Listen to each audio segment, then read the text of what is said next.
Selamat pagi anak-anak. Pagi ini kita bertemu dalam pembelajaran tema 5 subtema 3 PB1 untuk kelas 6.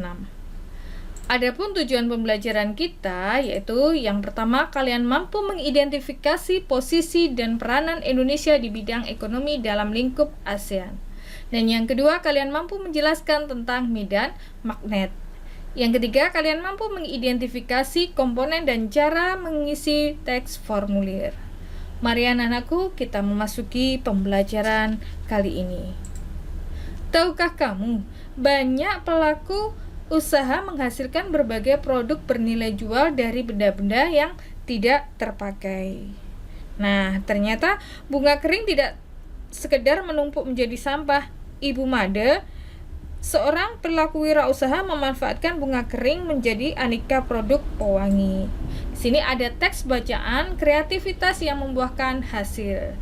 Dari bacaan ini bahwa Ibu Made Yuliani adalah pengrajin rangkaian bunga kering dan bahan yang digunakan adalah bunga kering, serta manfaat dari usaha tersebut yaitu dapat meningkatkan ekonomi masyarakat sekitar dan membuat lingkungan menjadi bersih dari sampah bunga kering. Nah, yang dapat kita pelajari dari Bu Made bahwa kreativitas dalam menambah nilai jual sesuatu yang terlihat tidak berguna ternyata dapat membawa Bu Made mencapai kesuksesan.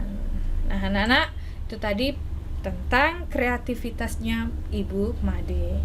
Diberlakukannya MEA atau Masyarakat Ekonomi ASEAN tentunya akan mempengaruhi arus barang dan jasa, termasuk produk-produk yang dihasilkan oleh Ibu Made Yuliani. Apakah MEA itu? Bagaimana MEA mempengaruhi kehidupan kita? Apa manfaat MEA bagi Indonesia dan negara-negara ASEAN lainnya? Yuk kita pelajari lebih lanjut. Anak-anak, MEA itu adalah perdagangan bebas yang memungkinkan suatu negara menjual barang dan jasa dengan mudah ke negara-negara lain di kawasan ASEAN. Nah, yang perlu diperhatikan oleh pelaku usaha dalam menghadapi MEA yaitu harus meningkatkan kualitas barang agar layak bersaing dengan barang asing. Nah, lalu yang disiapkan oleh tenaga kerja Indonesia apa agar bisa bersaing dalam MEA? Itu meningkatkan kualitas sumber daya manusia agar dapat bersaing dengan tenaga kerja asing. Nah, sebagai pelajar, apa yang harus kamu lakukan mulai saat ini ya? Nah, kita atau sebagai seorang pelajar, kita harus belajar dengan rajin dan sungguh-sungguh agar bisa menjadi pribadi yang unggul dan berdaya saing tinggi di era MEA. Lalu, apa manfaat MEA bagi Indonesia dan negara-negara ASEAN lainnya? Seluruh negara dapat menjual barang-barang dan jasa dengan mudah, menciptakan jutaan lapangan kerja baru, dan meningkatkan kesejahteraan 600 juta orang yang hidup di Asia Tenggara. Anak-anak, itu tadi penjelasan tentang MEA, dan kalian bisa memperdalami lebih lanjut dengan mengulang-ulang kembali teks informasi yang telah Ibu berikan. MEA juga akan membuka peluang bagi usaha kecil untuk berkembang. Salah satu contohnya adalah membuat cenderamata untuk wisatawan. Nah, di sini terdapat cenderamata yang dapat ditempelkan pada kulkas. Tentunya kalian mengetahui bahwa cenderamata itu berasal dari magnet. Nah, nanti kalian juga akan mengetahui tentang medan magnet. Nah, apakah pintu kulkas termasuk benda magnetis atau benda non-magnetis? Pintu kulkas yang kalian biasanya buka tutup itu termasuk benda magnetis karena memiliki lapisan magnet yang berfungsi sebagai perekat ketika pintu kulkas ditutup. Kalian dapat menempelkan jenis-jenis magnet itu pada benda-benda magnetis. Contohnya seperti besi, mungkin juga gagang pintu yang berasal dari besi, kemudian knalpot, dan lainnya.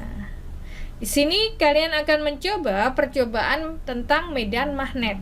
Apakah medan magnet? Medan magnet adalah daerah atau wilayah yang dipengaruhi oleh gaya magnet.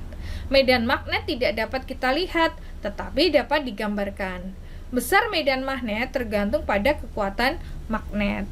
Alat dan bahan yang disiapkan yaitu magnet, serbuk besi yang diperoleh dari gundukan pasir, lalu kertas karton berukuran A4. Nah, anak-anak, tujuannya kita nanti akan mengidentifikasi medan magnet. Langkah-langkahnya juga sudah jelas. Perdagangan di pasar bebas bea akan meningkatkan arus barang dan jasa.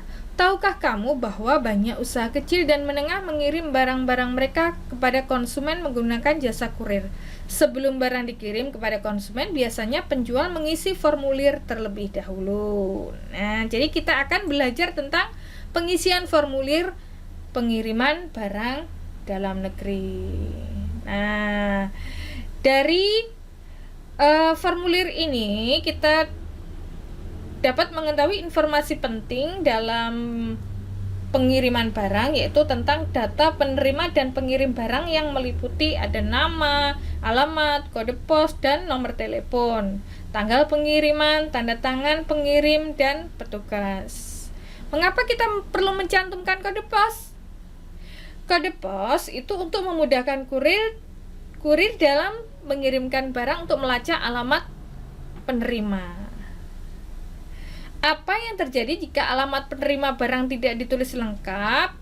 Nah, akibatnya kurir akan kesulitan menemukan alamat si penerima yang dapat mengakibatkan barang tidak sampai ke tangan penerima. Lalu di dalam pengiriman barang kita perlu mencantumkan nomor telepon baik pengirim maupun penerima. Agar apa? Agar sang kurir bisa menghubungi penerima untuk menginformasi kesesuaian barang dan alamat, atau menghubungi penerima ketika alamat tidak kunjung ditemukan atau terjadi hal lain. Nah, anak-anak, itu tadi manfaat dari pengisian formulir. Anak-anak, sekian penjelasan dari Ibu.